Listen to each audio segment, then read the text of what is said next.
మీరండి మటన్ అయినా చికెన్ అయినా ఇలా అల్లం వెల్లుల్లిపాయ పేస్ట్ వేసి మటన్ అయితే ఇంకా ఎక్కువ వేసాలండి. ఇది నాటుకోడి అండి. దీంట్లో అల్లం వెల్లుల్లిపాయ పేస్ట్ కొంచెం పసుపు వేసి మీరు బాగా 4-5 విజిల్ వేస్తుందండి. కూర చికెన్ బాగా ఉడికి బాగుంటుంది. మీరు మామూలు ఫామ్ కోడి అయితే ఉడికించక్కర్లేదు. ఇది నాటుకోడి అండి. నాటుకోడికి ఎప్పుడు మీరు ఇలా కుక్కర్లో 4-5 విజిల్ ఉడికించుకుంటేనే కూర పులుసు అది బాగుంటుంది. మీరు ఎంత వండినా అది నలగవండి. నాటుకోడి వచ్చి కొంచెం హార్డ్గా ఉంటుంది.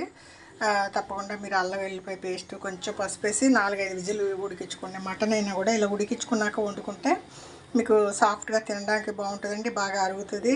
పులుసు టేస్ట్ ఉంటుందండి. ఆ సారం అంతా దిగి పులుసు బాగుంటుంది.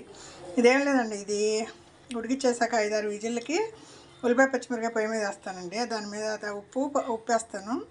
అది బాగా మగ్గినాక కారం వేస్తాను. ఈ ఉడికిచ్చిన నీళ్ళన్నీ వేసేసి పొడి మసాలా వేసేస్తానండి. కొబ్బరి నాటుకోళ్ళకి వేయకూడదండి, తీపిగా ఉంటుంది కూర. పొడి మసాలాలో మిరియాలు, ధనియాలు, లవంగా పట్టేస్తానండి. కొంచెం ఒక చిటికెడు జీలకర్ర వేస్తా. ఇంకా ఎల్లుల్లిపాయ ఫైనల్గా ఒక ఎల్లుల్లిపాయ వేస్తానండి. ఈ మసాలాలన్నీ లైట్గా వేడి చేసి పొడి చేసి ఫైనల్గా ఎల్లుల్లిపాయ చుట్టి దాంట్లో ఎంత కావాలో అంత వేసుకుంటూ ఉంటానండి. దానికి మీరు కొబ్బరి అది వేసి జ్యూసీగా చేశారనుకోండి తీపిగా ఉంటుంది కూర. దీనికి అంతా పొడి మసాలా వేసి కొంచెం కారంగా స్పైసీగా వండుకుంటే నాటుకోడి కూర చాలా బాగుంటుంది. పక్కన గారెలు ఉంటే ఇంకా చెప్పక్కర్లేదండి.